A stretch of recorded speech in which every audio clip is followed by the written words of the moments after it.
A group of teenagers came to the old, abandoned silos in the evening to spend time in peace, far away from adults. However, their plans changed abruptly when one of the boys noticed an open side hatch. He looked inside and immediately called emergency services at 911. Officer Michael Thomas was the first to arrive at the scene. The teenagers showed him the small hatch, which was covered by a rusty bolt. Thomas opened the door, shined his flashlight inside, and saw a motionless young man on the concrete floor. Beside him was an old metal box. Later, when investigators arrived at the crime scene, the identity of the young man was almost immediately established. It was Ryan Harris, who had been unsuccessfully searched for throughout Cheyenne for several weeks. Inside the box, personal items belonging to his girlfriend, Jenna Marshall, were found, including photos, underwear, and a hairpin that had gone missing many months ago. It became clear that Ryan's disappearance was no accident. Investigations began to clarify the circumstances that had led Ryan to this silo and the metal box with strange items. Soon, the police would find out who had brought Ryan here and why. To understand how the young man ended up in the abandoned building, one has to go back about 1 month and look at his life from the outside. Ryan Harris was born and raised in the small town of Cheyenne, Wyoming. At the time of the events, he had turned 19 years old. Ryan led a very ordinary life. He had been working steadily for 1.5 years at a local ranch as an assistant manager. His superiors spoke positively of him, with no complaints. The boy was responsible, punctual, and meticulous in his work. Ryan did not have many close friends, but each of them was a proven person. The closest among them was Caleb Stone, Ryan's peer. The boys had been friends since elementary school and practically grew up together. They were often seen at the local cafe or on the basketball court. Neighbors were used to seeing them together constantly. Besides his friend, Ryan had a girlfriend, Jenna Marshall. They had been together for about 1 year, and everyone who saw them together thought that everything was going well with the couple. Jenna later said that there had been no major arguments or significant disagreements between her and Ryan. He always took care of her, picked her up from work, and spent his free time with her. Ryan's parents emphasized during questioning that their son was not involved with crime or debt. They also noted that he had literally withdrawn $200 in cash from his account a few days before his disappearance to buy concert tickets for Jenna. Ryan's friend Caleb also willingly spoke with the police, explaining that they had agreed to meet at the old silos that evening simply to hang out and have a beer. Caleb assured that he had arrived on time but did not find his friend. He added that he had called Ryan, but he did not answer. After waiting for about 20 minutes, Caleb allegedly decided that his friend had simply changed his mind and quietly drove home. Neither friends nor family could remember anyone who might have wanted to harm Ryan. At first glance, his life seemed completely normal. Work at the ranch, a good relationship with his girlfriend, a loyal friend. Nothing unusual or suspicious. But that's exactly what made the investigators pause. They had to find out why a perfectly ordinary 19-year-old boy suddenly appeared in an isolated location next to a strange box with unfamiliar items. Family and police began to examine Ryan Harris's circle of acquaintances, hoping to find some clue. The 10th of October 2005 was the last day Ryan Harris was seen alive. Everything began as usual. Morning, work, brief conversations with colleagues. According to the head of the ranch where the boy had worked for more than 1 year, he finished his shift without incident and left around 6 o'clock in the evening. He did not stay home long. His mother remembered that her son came in, quickly changed, and looked calm, though somewhat tired. He said he was meeting Caleb Stone, his friend since childhood, that evening. Before leaving, Ryan noted that he might stop by Jenna's later. These were the last words his parents heard. The chat history between Ryan and Jenna that day was unremarkable. They exchanged short messages, discussing plans and the concert they wanted to attend together. The last time Jenna received a message from him was around 7:30. "Going to Caleb's. We'll call you later." After that, his phone went silent. Mobile providers later confirmed that the device remained active until 11 o'clock in the evening before the signal finally disappeared. The next morning, Ryan did not show up for work. His parents called the ranch, but they were told that he hadn't been there and no one knew where he might be. His phone still did not answer. At 8 o'clock in the morning on the 11th of October, the Harris family drove to the Laramie County Sheriff's Office and filed an official missing person report. 3 days later, Ryan's pickup truck was found on the side of a dirt road, Old Depot Road, 20 miles from town. The car was parked straight, the doors were locked, and documents, keys, and a phone charging cable were inside. No signs of a struggle or an accident were found. For the parents, this was an alarming sign. Ryan never left his car without reason. The search began. Volunteers, neighbors, friends joined in. Caleb actively participated, helping to put up flyers and staying close to Ryan's family. Jenna came by almost every day, helping to sort calls and check incoming tips. But days turned into weeks, and more people understood. The story would likely end badly. On the 4th of November, everything changed. Some teenagers decided to spend the evening at the old silos outside of town. They did not know that Ryan had driven exactly there. When one of them noticed the ajar hatch and looked inside, what would later be called Laramie County's strangest case began. When the police took Ryan Harris's missing person report, the first step was to find his car. In such cases, the vehicle is the primary location for evidence collection, as it usually indicates the missing person's routes and plans. All county patrols immediately received a bolo, be on the lookout, for Ryan's silver Ford Ranger. Within the next 3 days, the police received dozens of false calls about an allegedly sighted Ryan. Checking each one took hours and yielded nothing. On the 13th of October, a patrol noticed the familiar pickup truck on the side of the dirt road, Old Depot Road, about 20 miles from Cheyenne. This was an unusual location for a young man who had never driven here before. The area was deserted, surrounded by fields, and residents rarely used this road. The car was neatly parked, the doors were locked, and no damage was found. An investigation team arrived at the scene. The officers carefully examined the vehicle and the surrounding area. No traces of a struggle, damage, or anything suspicious could be found. The car looked as if its owner had only left for a short time and would soon return. However, upon closer inspection, it became clear. The situation was far from typical. Inside the car, the keys lay directly on the driver's seat, which seemed strange. No one just leaves their keys there. A charging cable was found on the floor under the passenger seat, but the phone itself was nowhere to be seen. Investigators noted this as an unusual detail, as Ryan was always reachable and usually did not part with his cell phone. The most important clue was found in the glove compartment. There were $200 in cash, neatly held together with a rubber band. The family confirmed that Ryan had recently withdrawn the money. He wanted to buy concert tickets for Jenna. The money looked untouched, as if Ryan had intended to use it later but had left it in the car for some reason. The investigators expanded the search radius to 100 meters, checking for tire and shoe prints, but no additional traces were found. The car stood as if it had been deliberately parked there, and great care had been taken not to leave any traces. The nearest surveillance camera at a gas station was also checked, which had recorded a similar vehicle moving in the direction of Old Depot Road on the evening of the 10th of October. Unfortunately, the driver was not identifiable. On the evening of the same day, the sheriff met with Ryan's parents and told them about the discovery of the car. For the family, this was both good and bad news. The car had been found, but there were no explanations for what had happened to their son. The police were particularly interested in the phone, which was not in the car, and began preparing a request to the mobile provider to determine its last known location.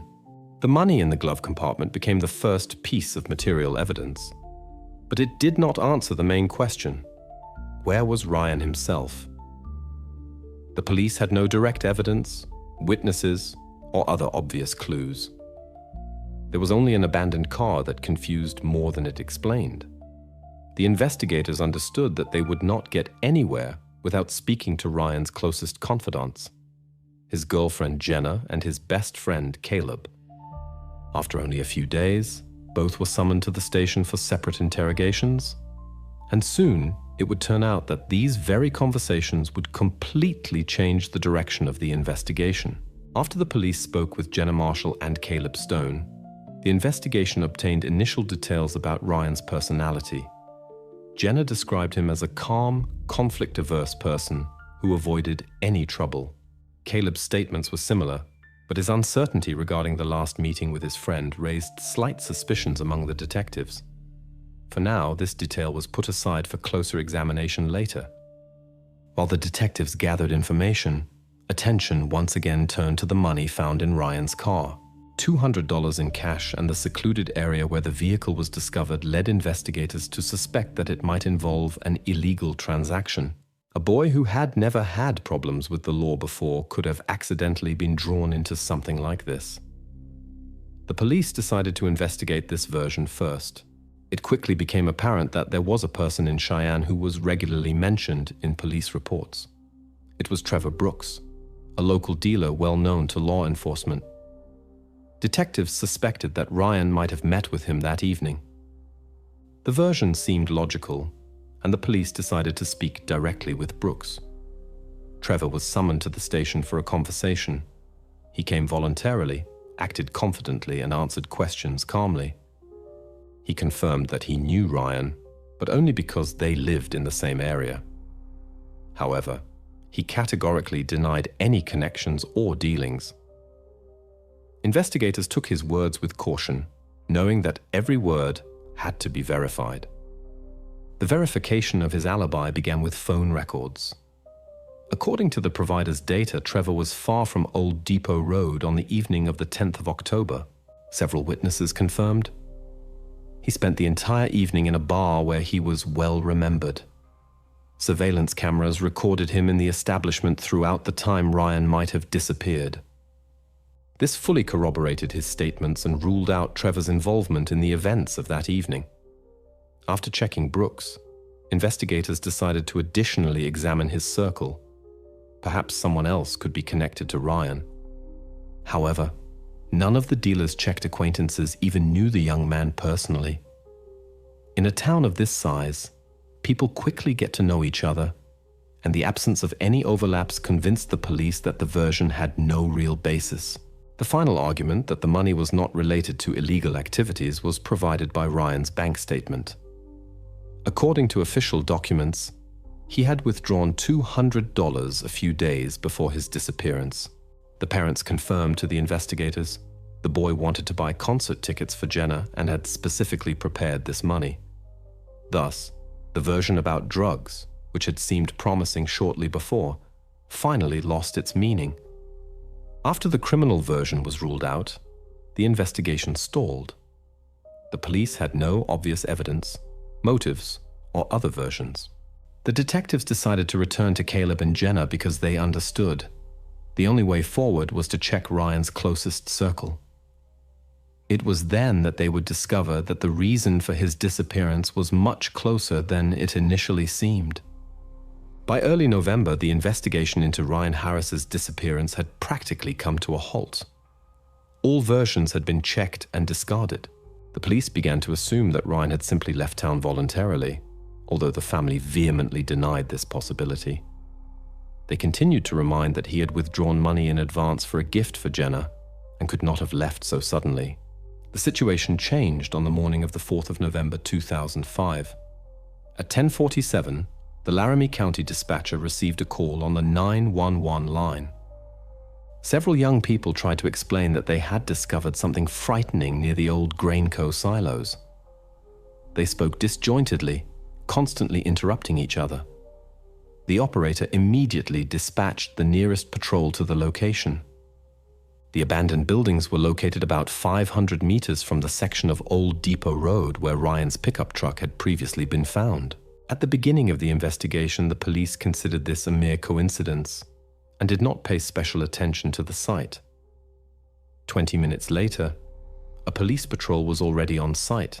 The young people waited silently by the road and pointed the arriving officers to an open side hatch of one of the storage units. One of the officers directed his flashlight inside and immediately froze as he understood the seriousness of the discovery. On the concrete floor, among dust and debris, lay a young man who perfectly matched the description of Ryan Harris. In his immediate vicinity stood an old metal box covered with a layer of rust. The patrol officers immediately called forensic technicians and investigators. While waiting for their arrival, the officers decided to examine the found box. They carefully opened it directly on site and saw Jenna Marshall's personal items: hairpins, photos, and several pieces of clothing. It immediately became clear these items had already been reported missing by Jenna. Forensic technicians and investigators thoroughly examined the scene. The hatch through which the teenagers had discovered Ryan was equipped with a massive bolt that could only be closed from the outside. The young people had already found it open, which led investigators to consider someone might have returned later and opened the door again. Weather reports later confirmed. On the 1st of November, a strong storm with wind gusts of up to 80 kilometers per hour had swept across the county, enough to tear out the rusted bolt. During a detailed examination of the inside of the hatch, investigators discovered fresh scratches and small dents, clearly indicating attempts to get out from the inside. Forensic pathologists soon determined that the young man had been trapped for at least 3 weeks. His clothing and belongings fully matched the family's description. House keys and a lighter were found in his pockets. The phone was missing. It became obvious that it was impossible to free himself from here, and cries for help would not have been heard in such a place. 2 days later, on the 6th of November, the police received the preliminary report from the medical examiner. According to the report, the cause of death was dehydration, caused by the prolonged stay without water. But the most important detail of the report was a traumatic brain injury he had sustained shortly before he was locked in. Experts explained that the blow was strong enough to cause disorientation and partial loss of consciousness, but not severe enough to completely incapacitate him.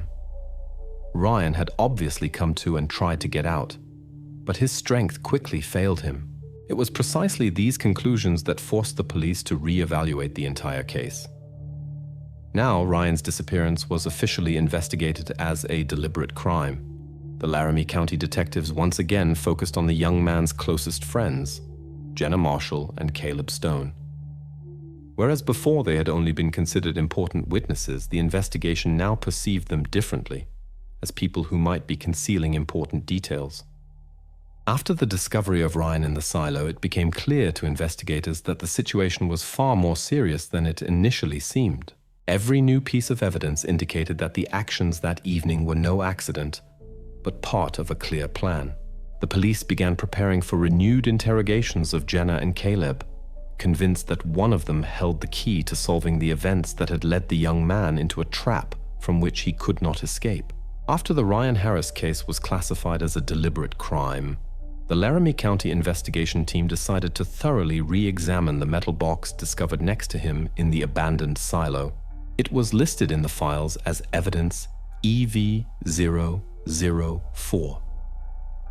Until now, the object had not attracted special attention, but now its significance had greatly increased.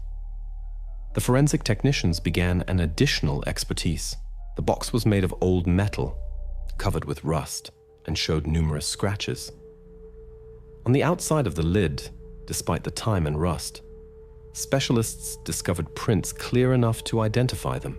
On the inner walls, there were traces of frequent contact, handprints, sweat and grease marks, and epithelial particles. When the investigators opened the box, they immediately understood that they were not dealing with a random collection of items. The entire content was carefully placed and hidden under a layer of old newspapers.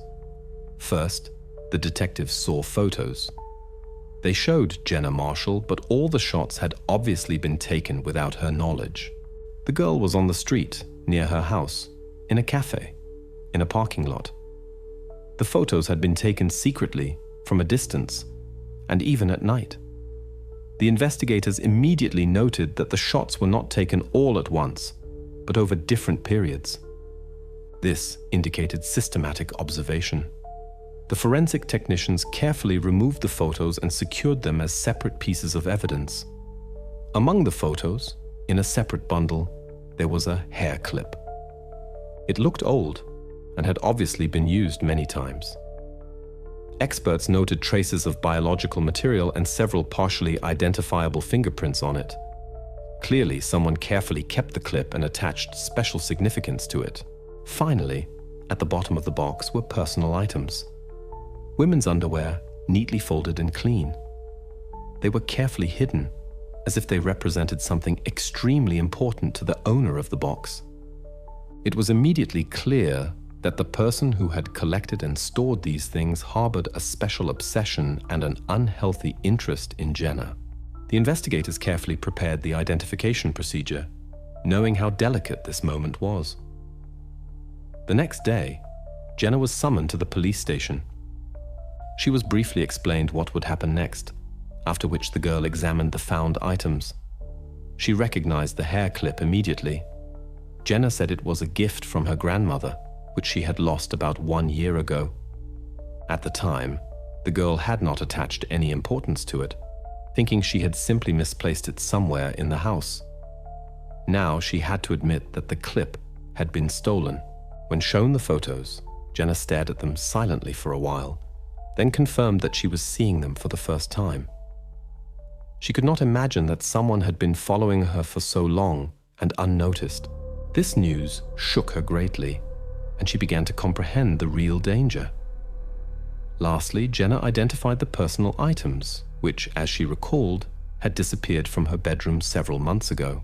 She said she had noticed their disappearance, but at the time decided that she had simply lost them. Now it became obvious.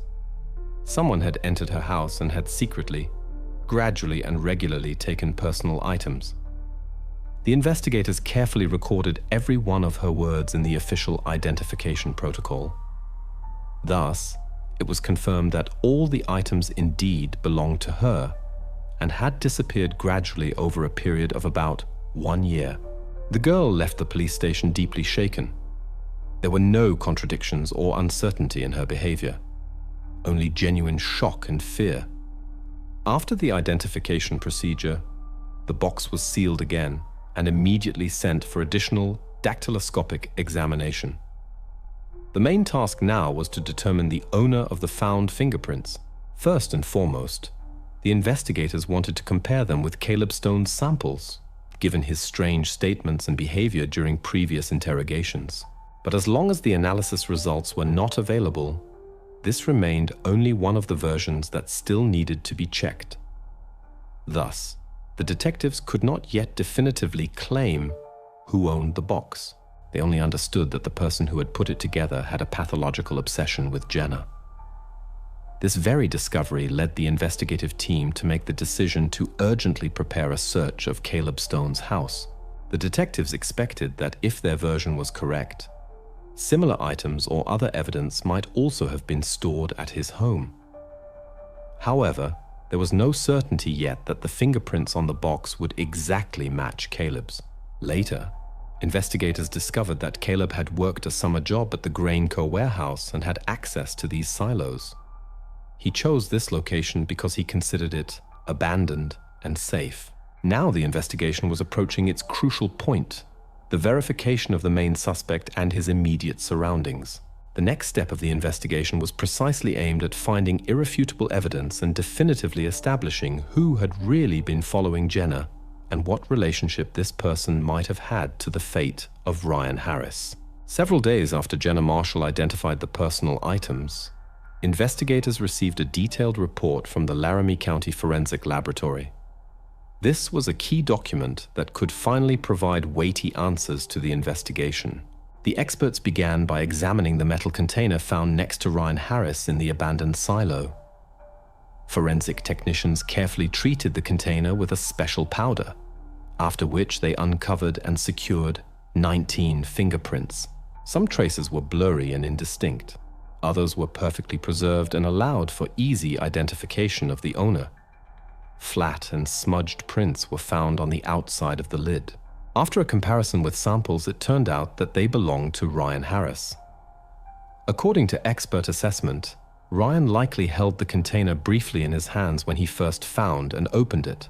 The superficiality and blurriness of the prints confirmed this theory. The contact was short and one time.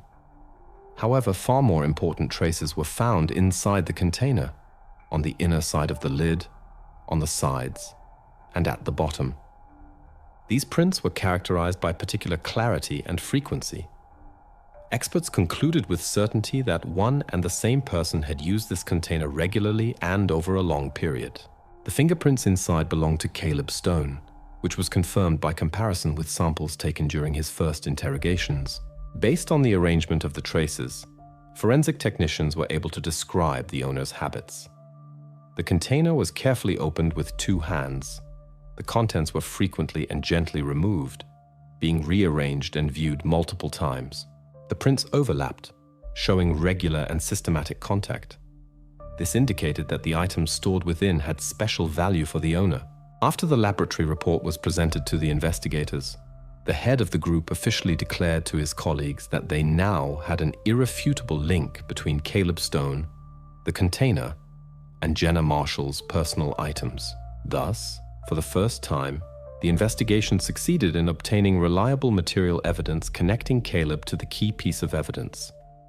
These conclusions forced the investigators to reconsider the original versions.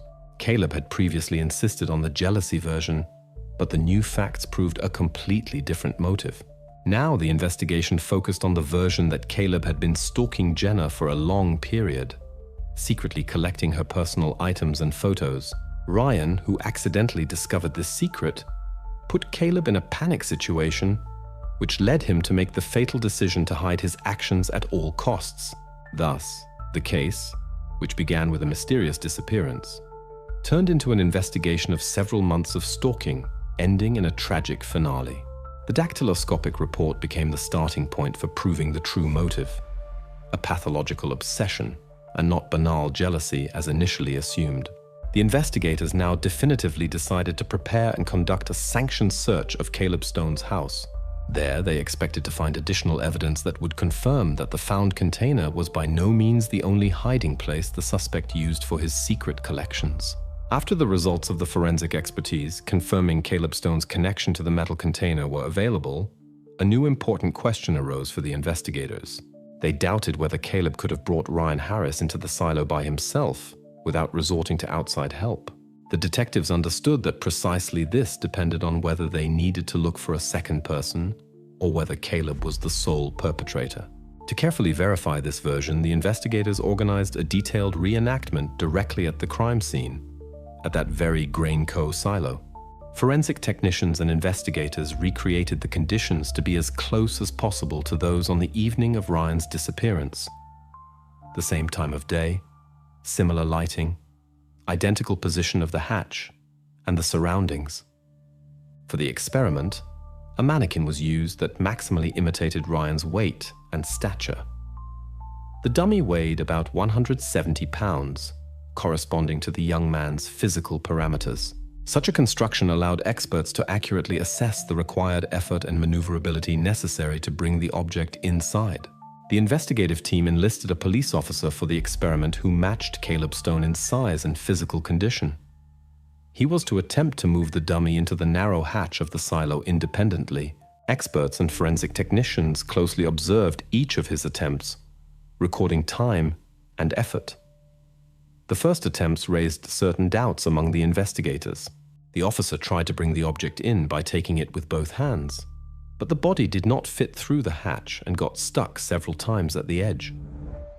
It seemed as if it was physically extremely difficult for one person to accomplish this alone. the investigators began to consider the possibility of another person's presence. The first experiment failed. The body dummy got stuck in the opening. One of the experts suggested changing the angle, and only after several unsuccessful attempts did the experiment succeed.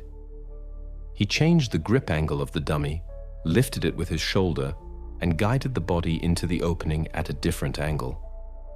This attempt was successful. The dummy slid into the hatch without significant difficulty, and subsequent repetitions of the experiment confirmed.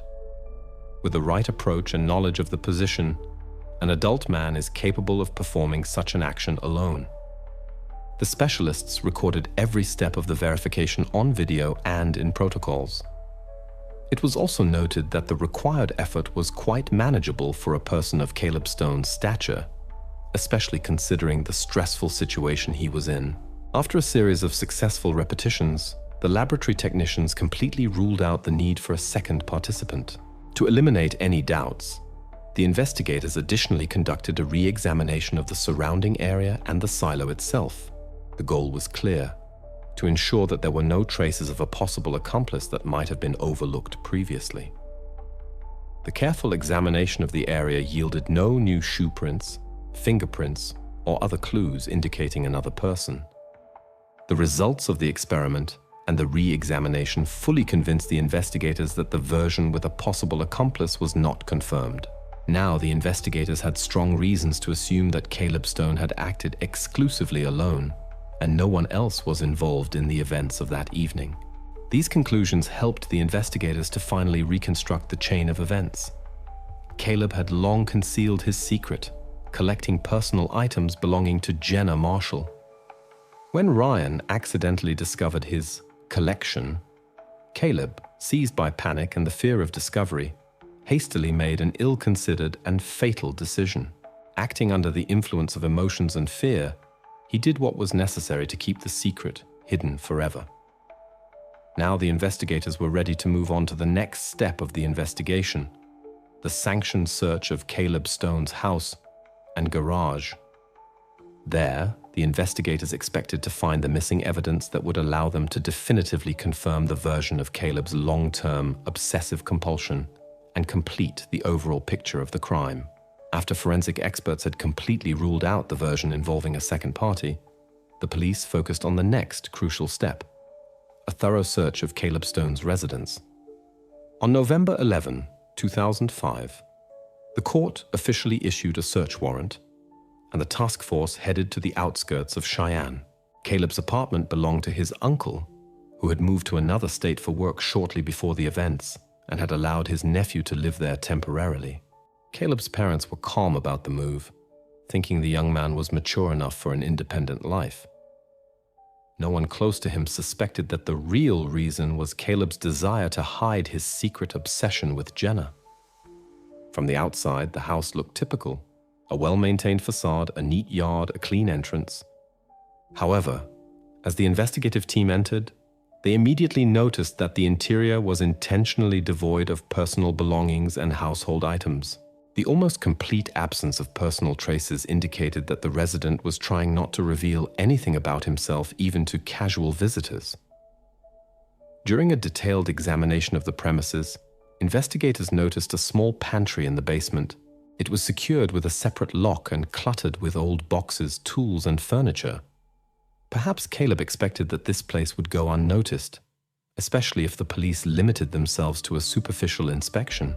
However, the investigators decided to thoroughly check every room and every hidden spot in the house. After breaking the lock, police discovered a small workbench and an outdated computer in the pantry. In one of the drawers, secured with a separate padlock, Caleb's diary, several notebooks, and a carefully folded photo album were found. These materials were immediately seized and forwarded for detailed analysis. Accessing the files proved difficult. Some of the data had been deleted, and recovery took almost 1 week. ET Forensics could only restore about 70% of the images. The found files confirmed the police's worst fears. A separate folder on the hard drive contained over 400 photos of Jenna Marshall, secretly taken from a long distance with a professional telephoto lens. All images were sorted into folders, marked with short digital tags, and accompanied by brief comments on the location and time of capture. Analysis of the footage showed that the surveillance had been conducted meticulously and methodically. Forensic experts noted the systematic nature of recording Jenna's daily life, her schedule, routes, and meetings. Such a level of detail attested to a deep obsession and an unhealthy attention that the suspect concealed even from his closest confidants.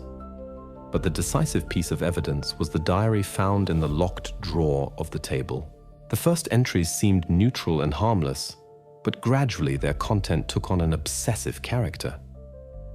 Caleb meticulously recorded every action of Jenna's, her reactions, and even her mood. Over time, signs of emotional tension and irritability appeared in the entries, caused by the girl's failure to respond to his hidden attention. Forensic psychology classified the suspect's behavior as classic pathological stalking, based on emotional dependence and obsessive fantasies. As a result of the diary's examination, psychologists created a clear profile of Caleb, revealing his inability to control his emotions and his tendency to perceive Jenna not as an independent person, but as an object of his own needs and expectations. The materials collected during the search were later presented in court and became the most important evidence in the case.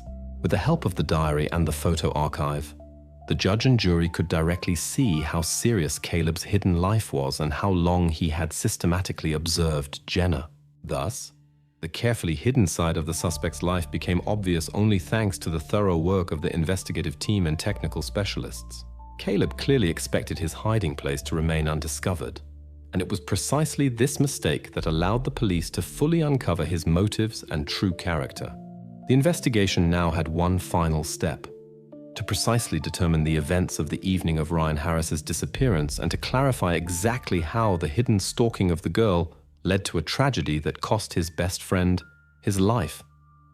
On November 11, 2005, Caleb Stone was in an interrogation room at the Laramie County Police Station. Officially, he still had the status of a witness and assumed that the conversation was merely for clarifying details. The young man had no idea that investigators had conducted a thorough search hours earlier and already knew about the evidence found in his house. Inside the room, the usual atmosphere prevailed: a table, a few chairs, a tape recorder for recording the conversation, and a one-way mirror. Caleb entered confidently, outwardly calm and completely convinced that he had the situation under control. The investigator began the conversation with general questions to allow Caleb to relax and present his own version of events. The suspect again recounted in detail that on the evening of Ryan Harris's disappearance, he had planned a meeting with him at the old silos, but the friend allegedly never showed up. He repeated this version almost verbatim, as if he had memorized it. The investigator did not interrupt him and listened carefully to every word before cautiously opening the folder with the evidence. The first piece of evidence was the SMS log obtained from the mobile operator. It clearly recorded Caleb's message to Ryan on the day of the disappearance, specifying the exact meeting point: next to the silos. The investigator carefully read out the text of the message and the time it was sent before asking Caleb a clarifying question. The young man hesitated briefly, then repeated with difficulty that Ryan had not come. His voice already betrayed hidden agitation. Then, the results of the dactyloscopic examination of the metal container were placed on the table in front of the suspect. The investigator presented photos of the fingerprints found inside the container, which fully matched Caleb Stone's samples. The suspect remained silent for a long time, carefully examining the images and obviously trying to find the right words. Finally, he simply lowered his gaze and said nothing. The next step was the photos of Jenna Marshall, which came from the recovered files on the computer. The investigators had printed these images in advance and carefully laid them out in front of the suspect. The investigator briefly explained that this was just a small portion of over 400 photos that Caleb had stored on his computer. The young man's face immediately changed color. He began to avoid the investigator's gaze before abruptly and briefly demanding a lawyer. Once this demand was made, the investigator immediately ended the conversation. Procedure required terminating the interrogation as soon as the witness expressed a desire for legal counsel. At that moment, Caleb Stone's status officially changed from a witness to a suspect in the case of premeditated murder and long-term stalking. Upon leaving the room, the young man outwardly still maintained his composure. However, the investigators observing his behavior through the one-way mirror noticed a tremor in his hands and general tension. The suspect did not argue with the investigator, nor did he offer any justifications or counter-arguments. His refusal to continue the conversation further convinced the investigators that Caleb recognized the seriousness of his situation and understood. The collected evidence left him no room to deny the facts. After the interrogation, Caleb Stone was arrested and taken into custody.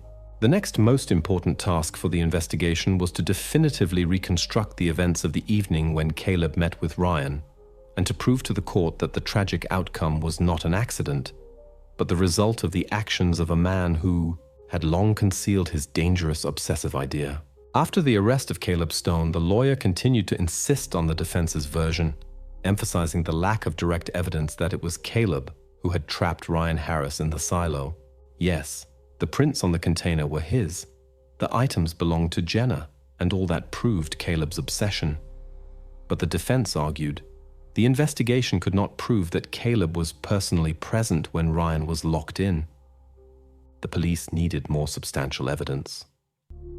That's why the investigators decided to re-examine the area around the silo in detail and organized a renewed and extremely thorough inspection 1 month after the body was discovered. It was this re-examination, conducted more carefully than the previous ones, that brought to light an unexpected find. In the ground, under the metal structure of a platform, investigators found Ryan Harris's phone, which had not been found during the initial site inspection or later. It was a Nokia 6230, a popular model from the early 2000s, which featured a built-in voice recorder. The phone lay without its back cover and battery, its casing damaged and dirty. The phone could have ended up under the platform during cleanup operations or due to soil erosion after rainfalls. Otherwise, its late discovery could not be explained. Based on the serial number, the device was unequivocally identified as Ryan's property. Examination by local specialists immediately showed that the phone was severely damaged and could not be restored by conventional methods. The device was then sent to the FBI laboratory in Quantico, where technologies for data recovery, even from damaged devices of the early 2000s, existed. The work of the experts lasted several weeks. The initial results looked standard: SMS, phone numbers, call lists. But crucial was an audio file recorded with the phone's built-in voice recorder. The Nokia 6230 had such a function, allowing up to several minutes of audio to be recorded. The file was dated October 11, 2005, 1:14 at night, about 5 hours after Ryan's last known contact with the outside world. The file was damaged, but experts were able to restore almost all of it. On the recording, faint banging against metal was clearly audible, with the characteristic echo of an enclosed space. After a short pause, Ryan Harris's quiet, weakened voice could be heard. A phonetic expertise confirmed the identity. He spoke with difficulty, quietly, but clearly addressed Caleb by name and asked him to open the door. The investigators suspected that Ryan, when he regained consciousness in the silo and realized he was trapped, instinctively tried to call for help. But due to a weak signal, poor connection, or damage, the device did not make calls. Ryan probably accidentally activated the voice recorder in a state of panic and weakness, making a short recording that remained in the device's memory. Upon receiving the FBI report, the investigation had the necessary direct confirmation of Caleb's presence at the crime scene. The audio recording became the decisive element of the prosecution. Now the defense could no longer argue its position with the lack of direct evidence. This recording officially entered the case files as key evidence, confirming that Caleb had deliberately left Ryan trapped without help and without the possibility of escape. Now, All that remained for the investigation was to fully prepare the case files for the court trial to definitively prove that the tragedy was the result of the actions of a man who had long lived under the spell of his own obsessive idea. After the audio recording was handed over to Caleb Stone's lawyer, it became obvious how gravely this would influence the course of the court trial. The defense's position, which was previously based solely on the absence of direct evidence of Caleb's personal involvement in trapping Ryan in the silo, was significantly weakened. The lawyer requested a confidential meeting with the Laramie County District Attorney to discuss the further strategy for the trial and the possibility of changing the approach before the trial began. At this meeting, the prosecutor outlined the general picture of the case to the attorney, directly stating that Ryan's voice on the recording, addressing Caleb specifically, left virtually no room for the defense to maneuver. During the conversation, it became clear that the defense would no longer be able to adhere to its previous line of conduct in court and would be forced to seek an alternative strategy. Soon after this meeting, the attorney visited Caleb at the county jail. This conversation was long and tense. At first, Caleb adamantly insisted on his innocence and repeated his previous version, but after the attorney allowed him to personally listen to the recovered audio recording, the suspect's behavior changed dramatically.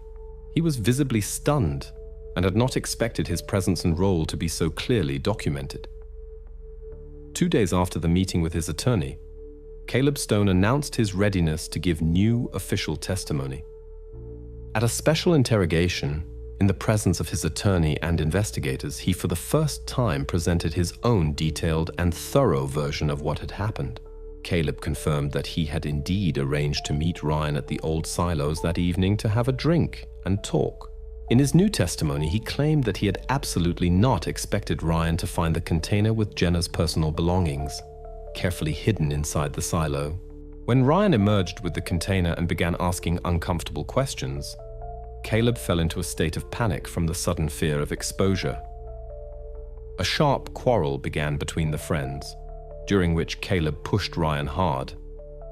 The young man fell, hitting his head on the concrete base of the silo. Caleb told investigators that at that moment he was completely convinced that the irreparable had happened.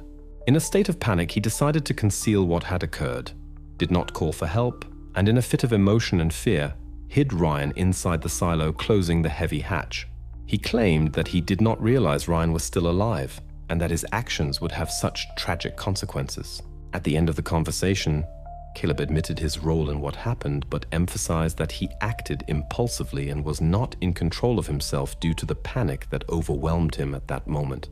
Now, based on this new testimony, the defense intended to convince the court and jury that what happened was not a premeditated crime, but a tragic accident. Investigators meticulously recorded Caleb's new testimony, comparing it with all previously obtained evidence and forensic reports. They understood that they now had to carefully verify how much the suspect's new version corresponded to reality. The investigation was entering its final phase, and the next step was to be the trial, where the question of Caleb Stone's degree of responsibility would be definitively decided. After Caleb Stone's confession, the investigation was able to fully and without doubt reconstruct the events of the evening of October 10. All the details and motives of the participants came together into a single, clear picture. Around 8 o'clock in the evening, Caleb sent Ryan a text message suggesting they meet at the old Grainco Company silos. At first, it seemed strange why two close friends would choose such a remote and inconvenient place for a conversation. But Caleb's explanation clarified the situation. The fact was that it was in one of these silos that his carefully hidden container with Jenna's belongings was located. That evening, Caleb planned to discreetly move this stash to another, safer place. By arranging a meeting nearby, he expected to quickly talk to his friend and calmly complete his plan after Ryan left. Around 2015, Ryan arrived first. While he was waiting for Caleb, his attention was drawn to the side hatch of one of the silos. Usually, the door was always closed with a massive rusty bolt, but that evening, the hatch was slightly ajar. As Caleb later explained, several hours earlier, he had come to check on the container and, in a hurry, had not closed the door tightly enough. He was sure that no one would accidentally look inside an old, dirty silo. However, Ryan, noticing the partially open door, decided to check what was inside. Opening the hatch completely, he immediately noticed a metal box. Shining his phone screen, he saw Jenna's personal belongings and instantly realized that this container belonged to Caleb. It was at this moment that Caleb drove up. Caleb later told investigators that he experienced a profound shock when he saw his friend with the box. The conflict escalated in a matter of seconds. Ryan demanded explanations, and Caleb, feeling growing desperation and fear of exposure, tried to take the container back. A brief scuffle broke out, and Caleb sharply pushed Ryan. He lost his balance and, falling, hit his head hard on the concrete slab in front of the silo. Caleb claimed that at that moment he was convinced of the worst outcome. In the panic that enveloped him, he made an impulsive and ill-considered decision to conceal what had happened. He moved Ryan inside the silo through the same hatch, threw the container after him, and with effort closed the massive metal bolt. In a state of extreme agitation, he did not even notice that Ryan's phone had fallen to the ground near the door. As forensic examination later showed, Ryan was likely alive and for some time tried to get out, but the metal bolt could only be opened from the outside. Numerous traces of attempts to escape were found on the inside of the silo door. The door remained tightly closed throughout the time Ryan was being searched for. But on the evening of November 1, just a few days before the teenagers found the silo, a severe autumn storm swept through the county. Wind and rain seriously damaged the rusted fastenings of the bolt, and the hatch slightly opened on its own.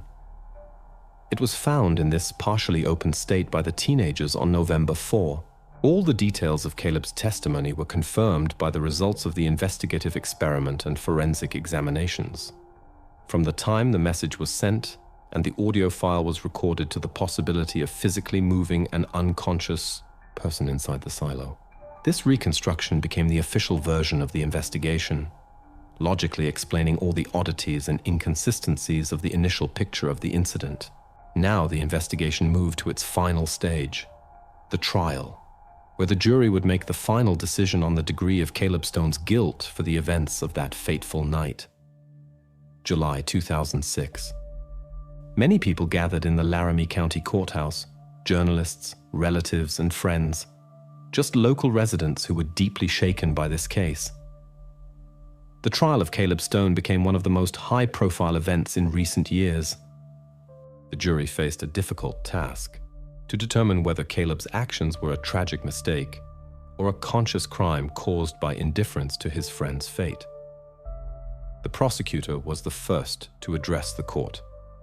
He calmly and confidently recounted how the events of that October evening unfolded, drawing the jury's attention to every detail. The prosecutor emphasized that after his friend fell, Caleb did not call an ambulance, did not notify the police, but took specific steps to conceal the traces of the incident. He stated that this inaction, in the prosecution's opinion, demonstrated Caleb's complete indifference to Ryan's possible fate.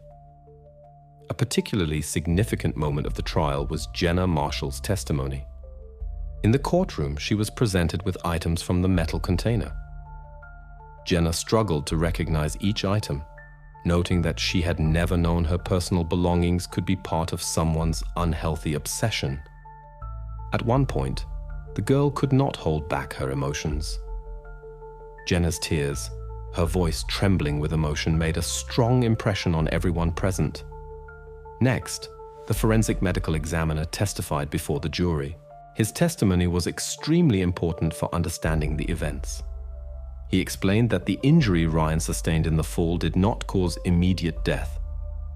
According to medical data, the young man remained alive for quite a long time. The main cause of death was dehydration in the confined space of the silo.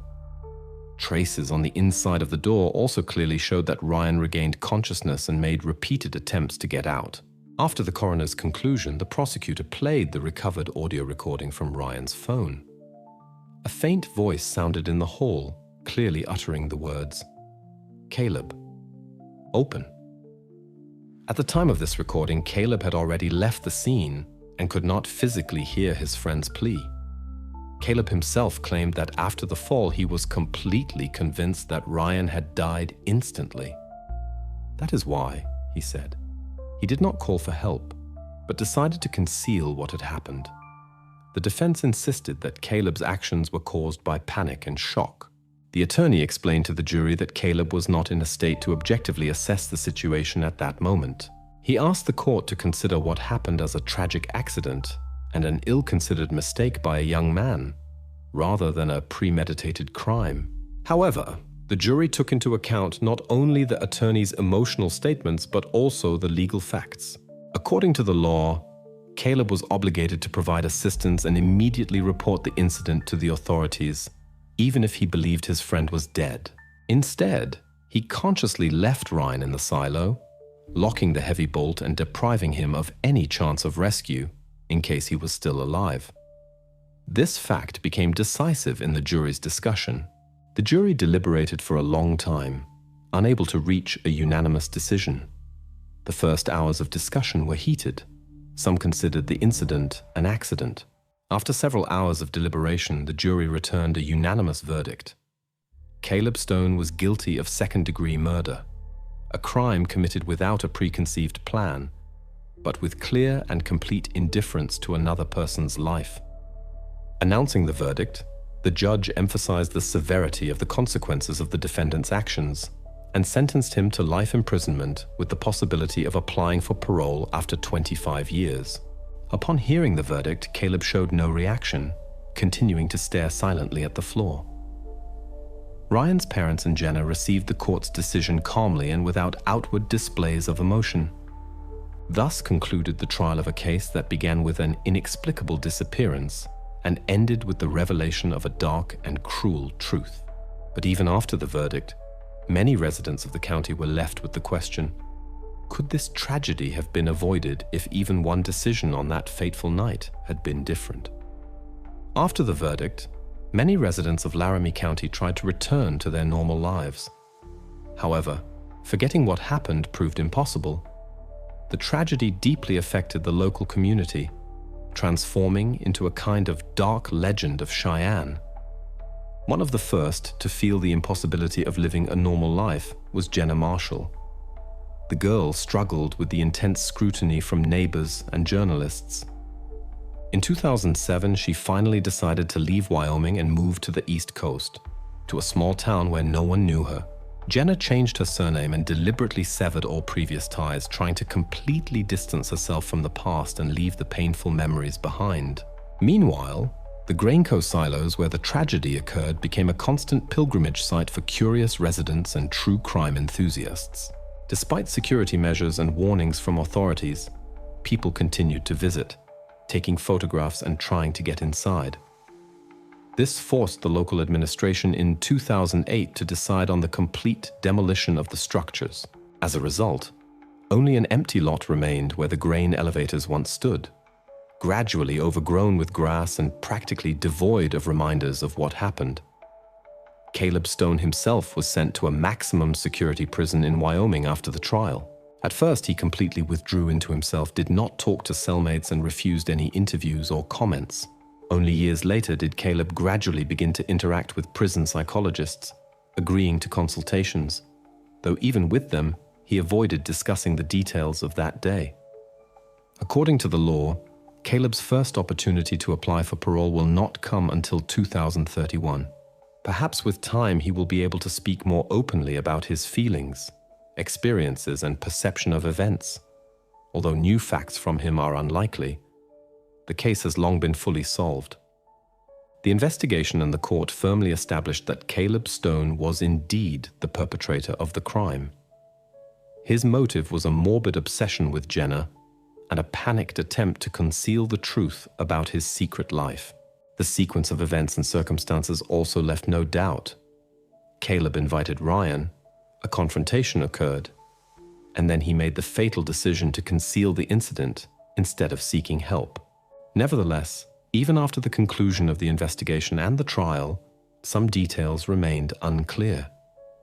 The investigation was never able to determine with absolute certainty exactly how long Ryan Harris remained conscious after falling and the silo was closed. It also remained unknown forever whether Ryan was aware that he was near a container filled with his girlfriend's personal belongings. These moments remained unresolved mysteries, constantly sparking discussions among those who knew the story. They became a kind of reminder that no investigation, no matter how thorough, can answer all questions, and some mysteries remain unanswered forever. Now this case has become part of the criminal history of Laramie County, reminding local residents how easily obsession and the desire to hide the truth can destroy the lives not only of those directly involved, but also of many other people around.